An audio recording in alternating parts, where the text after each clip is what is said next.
Salut à tous, c'est Mathieu d'Android MT et j'ai entre les mains ici le Huawei Ascend G7, un modèle qui se veut milieu de gamme pour un prix à 299 €. Et mine de rien, Huawei mise sur une finition premium pour cet appareil puisqu'il est totalement en métal. J'en veux pour preuve ici que j'ai avec moi l'ancien fleuron de la marque, puisqu'aujourd'hui on a le Mate 7 qui vient le remplacer. Mais j'ai ici actuellement le Huawei Ascend P7 et je peux vous dire qu'au niveau finition de fabrication, on est sur la même gamme. Donc, Huawei commence vraiment à maîtriser son sujet. Au niveau des caractéristiques du téléphone, celui-ci est intéressant puisque on a ici un écran de 5,5 pouces en HD. Donc c'est du 1280 par 720 et on a un SoC intéressant puisque d'habitude Huawei fournit ses SoC avec le e-silicone Kirin et ici on a un Snapdragon 410. Vraiment, c'est un processeur milieu de gamme. On connaissait le Snapdragon 400. Là, on arrive avec la nouvelle génération 410. Grosse nouveauté pour ce processeur puisque celui-ci est mentionné comme étant compatible 32 bits et 64 bits. Au niveau du reste des spécificités de l'appareil, on a un capteur ici à l'arrière de 13 mégapixels comme ce qu'on a déjà aussi sur le Ascend P7. On a également aussi à l'avant un capteur de 5 mégapixels à l'avant pour les selfies et pour peut-être éventuellement aussi les groupies. Je pense que Huawei a intégré la fonction panorama sur ce mobile puisqu'il est aussi également possible, grâce à une mise à jour sûrement logicielle qui arrivera sur le P7, de faire des panoramas de manière horizontale mais également verticale.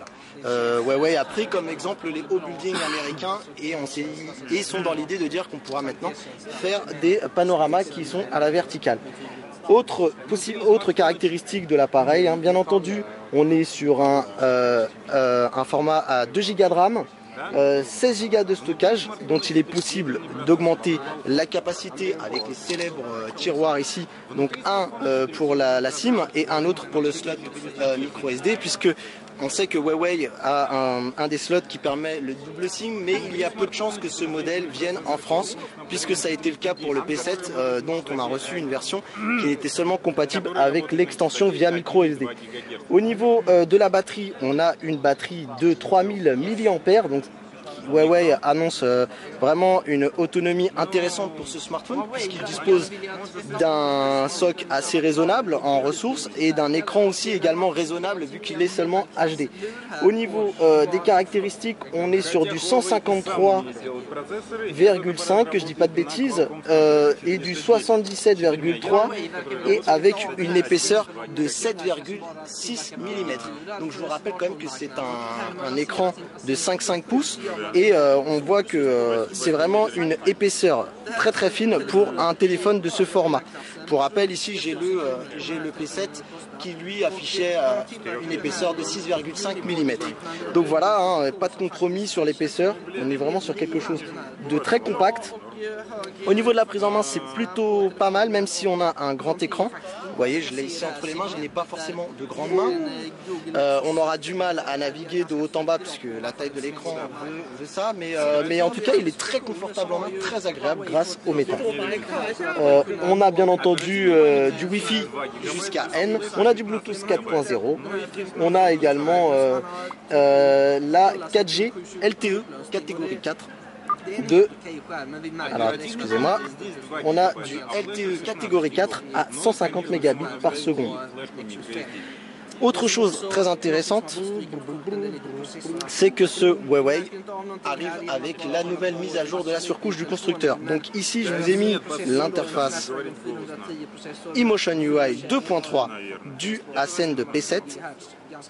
Et ici, on a donc la nouvelle interface eMotion UI 3.0.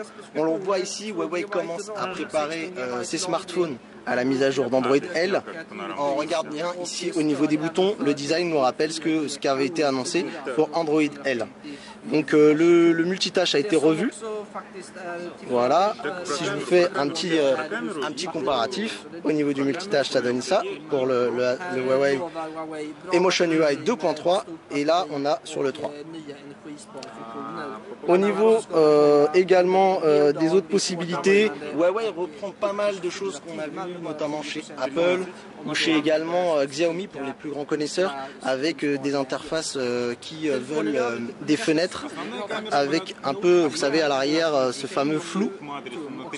Et donc Huawei met en avant au niveau design de l'interface la possibilité de changer si vous changez de fond d'écran, c'est-à-dire que vous voulez quelque chose de rouge, il suffira de changer le fond d'écran pour avoir une interface totalement rouge, puisque si vous regardez au niveau de la barre de notification, elle est transparente. Voilà, on a toujours également les ajouts faits par le constructeur. On a le Power Saving Mode qu'on vous avait présenté sur le Huawei Ascend P7 dont le test est disponible sur le site d'Android MT.